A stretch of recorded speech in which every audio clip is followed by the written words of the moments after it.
4069 ये है, और CSR ने 2023 जून में पूछा गया क्वेश्चन है फंक्शन ऑफ सेवरल वेरिएबल से। क्या कहता है क्वेश्चन, देखिए। Let f r into r n greater than equal to 2 is a c square function satisfying fy greater than equal to fx plus gradient f at x into y minus x। ये dot product है हाँ यहाँ पर, मतलब समझे, ये जैसे column vector है, इसको ऐसे लिखो y माइनस एक्स वेक्टर को, ये है इसका मतलब, ये समझ लीजिए आप।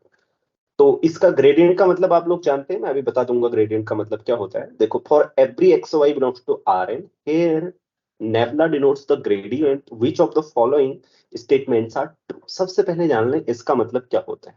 देखो, आपको दिया गया है कि ये सी स्क्वायर फंक्शन है, सी स्क्वायर का मतलब क्या होगा, इसके जो पार्शियल डेरिवेटिव हैं, तो पहले इसका मतलब जान लें आप।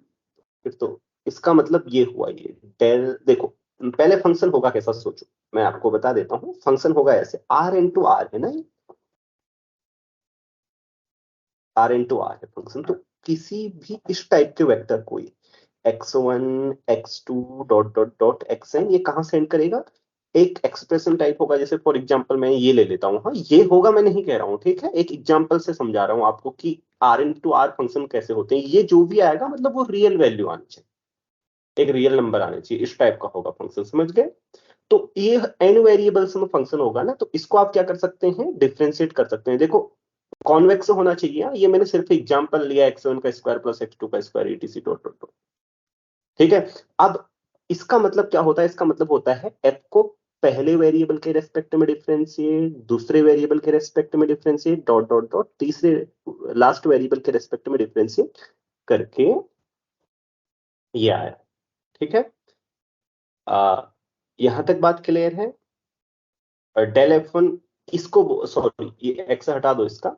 अब ये आपने पार्शियल डेरिवेटिव से ले लिए, इसका मतलब ये होता है किसी पॉइंट पर मतलब होगा ये del f over del one at x. अब ये एक्स से ध्यान रखना, एक वेक्टर है अपने आप में, ये भूलना नहीं, ठीक है। क्योंकि अगर आप इसका पार्शियल डेरिवेटिव करोगे, वो भी तो एक फंक्शन आएगा x1 x2 dot dot dot xn में, तो उसको किसी भी वेक्टर पर कैलकुलेट किया जा सकता है, इसका मतलब समझ लें। हाँ, तो ये मैं आप हटा देता हूं, अब इसका मतलब आप समझ ही गए होंगे, ठीक है।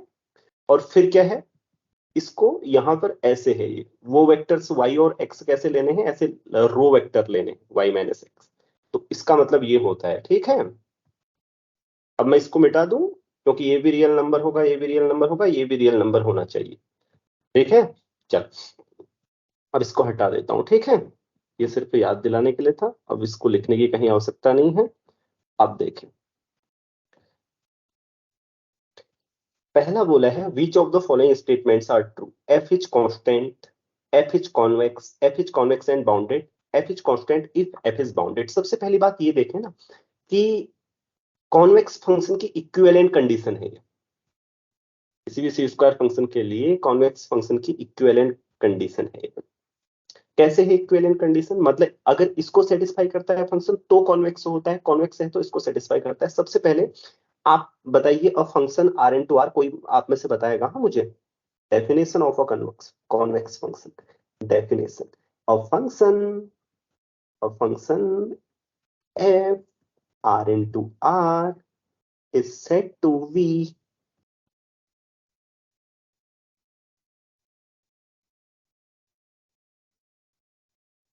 r is said to be convex। बताओ कौन बताना चाहता है, if, बोलो क्या होती है कंडीशन, यस से Diwakar. f of alpha x plus 1 minus alpha y less than okay, equals let me to know lambda, okay, f lambda x y is less than equals to lambda yeah f of lambda x time fx plus 1 minus 1 lambda minus time lambda times f of y. fy for each x y belongs to your domain of the function, domain Rn है, and for each lambda, हाँ, for all lambda belongs to closed interval 0 1। अब देखो, एक बात मैं आपको बता दूं, इसको कई बार बच्चे भूल जाते हैं कंडीशन को, ठीक है। इसको ये कोई बड़ी बात नहीं है। देखो जैसे आप लीनियर ट्रांसफॉर्मेशन में होता है वैसे ही है। क्या होता है, अल्फा ए प्लस बी ये इक्वल होता है alpha times T A, constant बाहर आ जाते हैं टी बी। बस यहाँ पे इसमें क्या है, देखो ये भी दो हैं, इसके साथ एक कांस्टेंट है, इसके साथ एक कांस्टेंट है, तो इसमें बस लेस एन इक्वल का साइन आता है, बाकी होता वैसा ही है। ठीक है, याद रखने के लिए बता रहा हूँ। हाँ चलो, तो आप मुझसे मुझे बता सकते हैं कि अगर कोई फंक्शन लीनियर ट्रांसफॉर्मेशन है आर एन से, चलो पूछ ही लें, आर में ये कॉन्वेक्स होगा?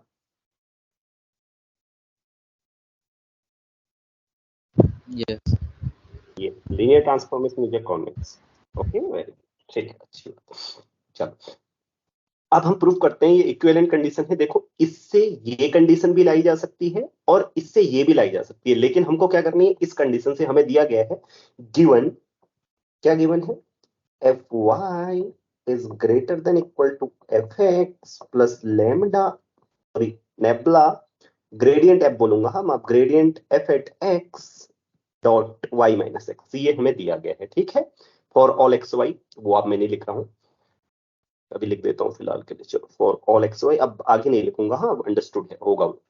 तो पहली बात मुझे लाना क्या है, देखो अब इस तक मैं जाऊं कैसे, मुझे लाना है lambda f x one minus lambda f y, इसको लाना है। ठीक है, तो हम क्या करते हैं कि यहां से देखो एफ एक्स इक्वल टू, अगर एक जेड लेता हूं मैं, ठीक है, क्यों लूंगा वो आप समझ जाएंगे, कोई भी पॉइंट जेड के लिए ऐसा होगा ना, ऊपर वी हैव, वी हैव, आप लोग राजी हैं कि नहीं बताना इस, ठीक है, और एवरी वगैरह आप नहीं लिख रहा हूं, यहां तक क्लियर है?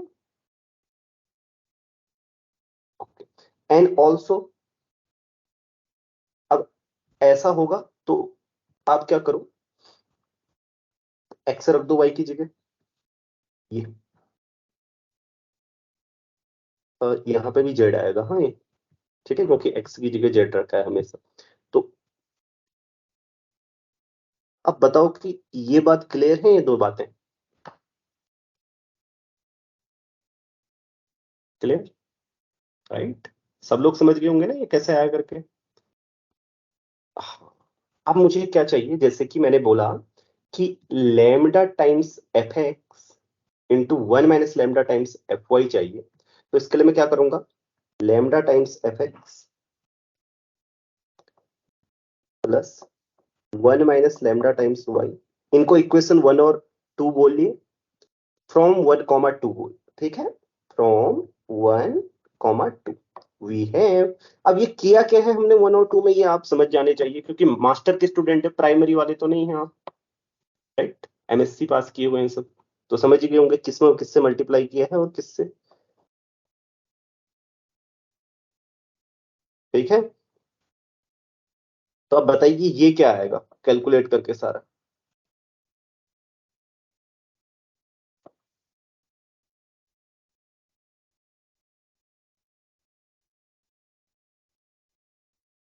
सर वहाँ lambda 1 - lambda f y. F y, हाँ ये सॉरी वो थोड़ा सा एफ वाई है, राइट? तो lambda x minus z, okay. तो अब देखिए, समझ गए या नहीं समझ रहे हैं? कोई अगर कोई स्टेप को नहीं समझे तो मैं बता देता हूं, इसमें लेमडा से मल्टीप्लाई करके, इसमें वन माइनस लेमडा से मल्टीप्लाई करके दोनों को ऐड किया है, क्यों? क्योंकि ये चाहिए मुझे, फिर आगे क्या करना है वो देखूंगा मैं, ठीक है। अब lambda x one minus lambda f y f z gradient of f at z, अंदर क्या आ रहा है वो देखें, अंदर आ रहा है आपका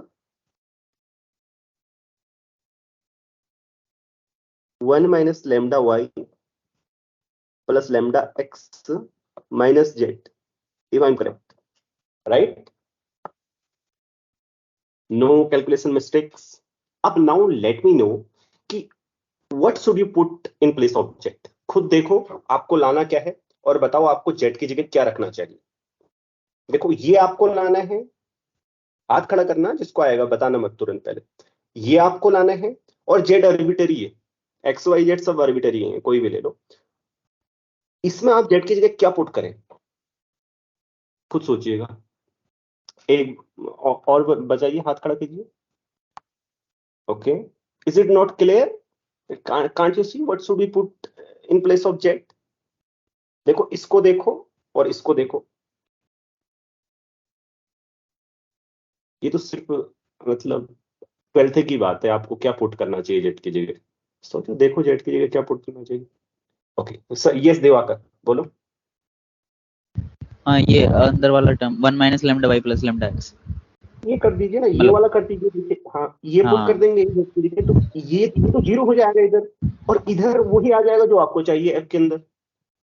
Z equal to 1 minus lambda y plus lambda x. Okay, so इसलिए lambda times f x plus 1 minus lambda times f y is greater than equal to 1 minus lambda y plus lambda x for each x y. है ही वो x Y arbitrary है हमेशा, ठीक है। For each x y belongs to R n, so f is convex. ये है definition convex, f is convex. And मजे की बात है कि कन्वर्स से भी ट्रू है, ट्राई करना घर में, ठीक है। आपको बस डेफिनेशन पता होनी चाहिए ग्रेडियंट की, डायरेक्शन, ये डायरेक्शनल डेरिवेटिव की वो पता होनी चाहिए आपको, डेफिनेशन कन्वर्ट से भी हो जाएगा। ओके, सो इसका मतलब एफ कॉन्वेक्स तो है, ठीक है। अब दूसरा एफ इज कांस्टेंट बोला है, इसका मतलब क्या हुआ देखो। एफ इज कांस्टेंट, आप बिल्कुल गलत बोलेंगे ना, क्योंकि कोई भी लीनियर ट्रांसफॉर्मेशन इसको सेटिस्फाई करेगा, करेगा या नहीं? Every linear transformation, every linear transformation formation, आपने लीनियर अलजेब्रा पढ़ी है इसलिए मैं बोल रहा हूँ एवरी लीनियर ट्रांसफॉर्मेशन। नहीं तो डायरेक्ट एग्जांपल लिखना होगा तो कैसे लिखेंगे बताओ? कोई एग्जांपल बताओ एक लीनियर ट्रांसफॉर्मेशन का, ही बताओ। पहले के लिए लिख देता हूँ, और non convex, sorry, non constant convex function, convex function, बोलिए जरा। अच्छा चलो, मैं वैसे दे देता हूँ। एक्स वाई इक्वल्स टू, ठीक है, दूसरा दे रहा हूं मैं। क्या दे रहा हूं देखो, एफ एक्स इक्वल टू होगा A transpose x plus b, किसी भी ए बी के लिए। ओके, बी को आपको रियल लेना पड़ेगा, समझ गए? B is real number. ए आपका कहाँ है? आर एन से ले लीजिए, ठीक है। एक्स भी आपका आर एन में है, और बी आप ले लीजिए अपना कहाँ? रियल नंबर, ठीक है। ये भी होगा आपको। ये लीनियर ट्रांसफॉर्मेशन है? ये नहीं है लीनियर ट्रांसफॉर्मेशन, अफाइन ट्रांसफॉर्मेशन बोलते हैं इसको। क्यों नहीं है लीनियर ट्रांसफॉर्मेशन? क्योंकि जीरो की इमेज जीरो हमेशा दे जरूरी नहीं है, जिसमें जीरो देगा उस समय तो हो जाएगा, ठीक है। तो ये एक एग्जांपल है नॉन कांस्टेंट कॉन्वेक्स फंक्शन का, आप वेरीफाई भी कर सकते हो इजीली। और नहीं तो इसको आप एग्जाम में अगर कर रहे होंगे तो तुरंत सोच सकते हैं कि तुरंत सोच सकते हैं एग्जाम में कि एवरी लीनियर ट्रांसफॉर्मेशन क्या होता है? कॉन्वेक्स होता है। तो लीनियर ट्रांसफॉर्मेशन तो बहुत सारे होते हैं जो नॉन कांस्टेंट होते हैं, तो इसलिए ये सही नहीं हो सकता। F is convex and bounded, तो फिर ऐसे ही आप बताइए इसके बारे में क्या विचार है? F is convex and bounded, convex तो होगा पता है, लेकिन बाउंडेड भी होगा क्या? नहीं। नहीं होगा बाउंडेड, राइट? क्यों होगा बाउंडेड? क्योंकि आप देखो, अगर आप आइडेंटिटी ही ले लो, आइडेंटिटी नहीं भाई, आइडेंटिटी कैसे लेंगे? क्योंकि आइडेंटिटी तो R n to R n होगा। मतलब कोई ऐसे ले लो जैसे ये है ना, f x one x two dot dot dot, ये एक्स एन को एक्स वन पे भेजने वाला, ये भी तो लीनियर ट्रांसफॉर्मेशन होता है, अनबाउंडेड हो जाएगा, क्योंकि एक्स वन कोऑर्डिनेट बढ़ता रहेगा जितना बढ़ाना चाहो, ठीक है। तो ये बहुत आसान है मतलब डिस्कार्ड करना। F is convex and bounded. मैं तीसरे के लिख देता हूं, needn't, need not be bounded, bounded take f x को किस पे सेंड करने वाला?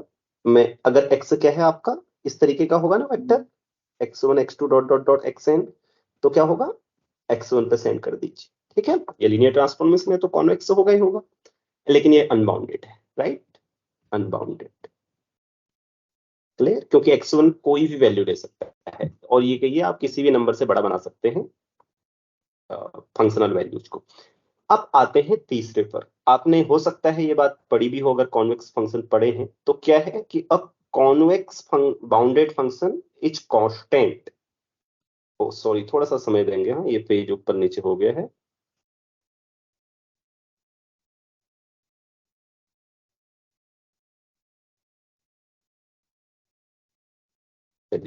तो अब चौथे ऑप्शन को देखिए।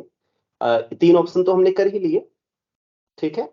F is convex and bounded गलत हो गया, जरूरी नहीं है कि कॉन्वेक्स एंड बाउंडेड हो, कॉन्वेक्स फंक्शन बाउंडेड हो, लेकिन चौथा है F is constant if f is bounded. अब मैं आपको एक रिजल्ट बता देता हूं कि every convex bounded function is constant, ठीक है, एंड प्रूव भी करता हूं इसको, ठीक है। Every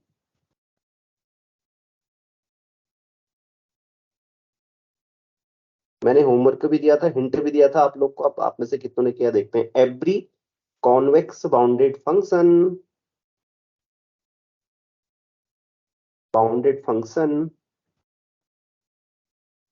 is constant. ओके, तो बताओ कौन करना चाहता है इसको। मैंने हिंट दिए थे, होमवर्क भी दिए थे, तो raise your hand if you can do it.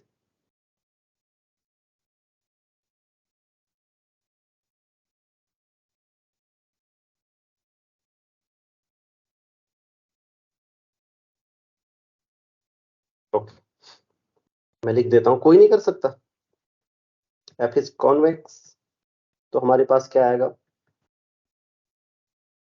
ये आएगा f lambda x plus 1 - lambda y is less than equal to lambda times f x 1 - lambda y और each x y belongs to R n and lambda belongs to closed interval 0 1। यहां तक तो clear है। अब हमने दिखाना है कि कोई भी कॉन्वेक्स फंक्शन बाउंडेड होता है। इसको दिखाने का एक दूसरा तरीका भी, मैं मान लेता हूं कि कोई अगर नॉन कांस्टेंट फंक्शन है तो वो बाउंडेड नहीं हो सकता, ऐसे दिखा सकता हूं, right. A non constant convex function is not bounded. Is it clear? I can show like that. Suppose मान लीजिए कि एफ नॉन कांस्टेंट है, तो मैं दिखा दूंगा ये बाउंडेड भी नहीं है। देखो, suppose F is not constant, constant then there exists x1 comma x2 belongs to Rn such that fx1 is not equal to fx2। fx1 और fx2 क्या हो, इक्वल नहीं हो, ऐसा होगा रे। Okay, now fx1 is less than and equal to fx1 minus 1 - lambda times x2 over lambda plus 1 - lambda times fx2। Prove it using convexity.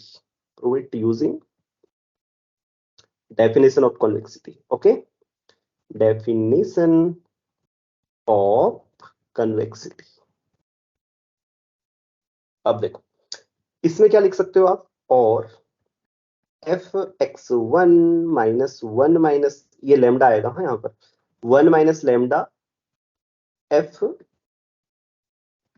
x2 over lambda is less than equal to f x1 minus 1 - lambda x2 over lambda। Okay, so far it is clear.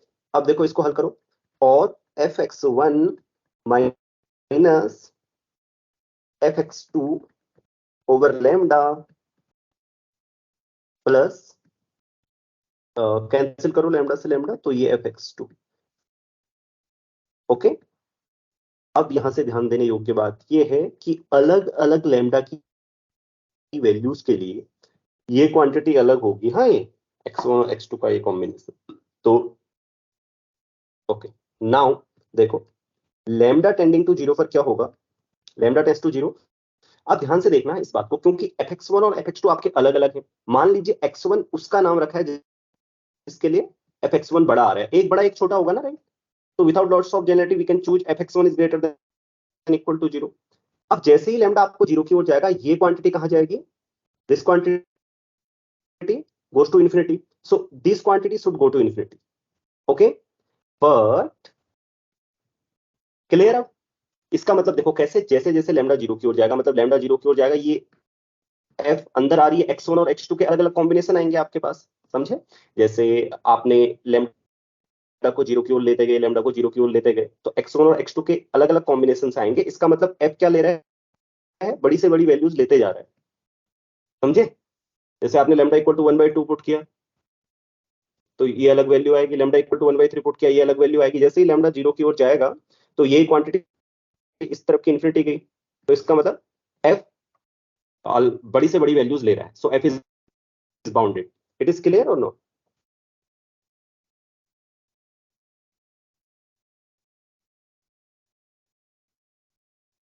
Not clear?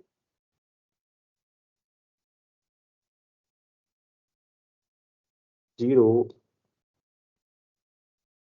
f does not remains bounded. इसको ऐसे सोचो ना, देखो जैसे जैसे आप lambda के close जितना, मतलब जैसे ये मान लीजिए फॉर एग्जांपल, आप नहीं समझ पा रहे हैं तो कई बार आप नहीं समझ पाते, लैम्डा टेंड्स टू 0 करूंगा, आप यहाँ 0 डालने लग जाओगे, हो गए तो इन्फिनिटी हो जाएगा, क्या कह रहे हैं सर? आपका कोई भरोसा है? देखो मेरा क्या मतलब है, जैसे मान लीजिए आपको क्या होता है, फंक्शन की वैल्यू को किसी भी नंबर से बड़ा बनाना पड़ता है ना अनबाउंडेड दिखाने के लिए। अगर मैं आपसे बोलूं कोई फंक्शन अनबाउंडेड है, तो आपको एक एक्स ऐसा मिलना चाहिए कि एफ एक्स 100 से भी बड़ा हो, एक एक्स मिलना चाहिए किसी भी गिवन नंबर से बड़ा हो एफ एक्स। यही तो होती है अनबाउंडेड की डेफिनेशन। तो अब आप सोचिए, अगर आपको मैं 1000 नंबर दे दूं, तो आप क्या करेंगे कि ये एफ एक्स वन और एफ एक्स टू तो फिक्स हैं, कोई दो point, choose lambda such that this quantity is, ये वाली क्वांटिटी जो है ना, ये वाला क्वांटिटी, ये पूरी overall quantity becomes greater than 1000। मानते हैं आप ऐसे चूज कर सकते हैं ना, f x one minus f x two fix है, तो लैम्डा को छोटा से छोटा चूज कीजिए कि ये ग्रेटर देन इक्वल टू 100 हो जाए, 1000 हो जाए, तो ये भी हो जाएगा। उसके इसमें आपका क्या मिलेगा, जो एक्स ढूंढना था आपको, ये होगा, ये x1 - 1 minus lambda x2 over lambda. Clear? तो you can get arbitrarily large values. So in this way this question is solved. अब किसी को कोई डाउट है तो फिर भी पूछ लो, कोई भी कहीं पे भी डाउट हो तो, if it is not still clear.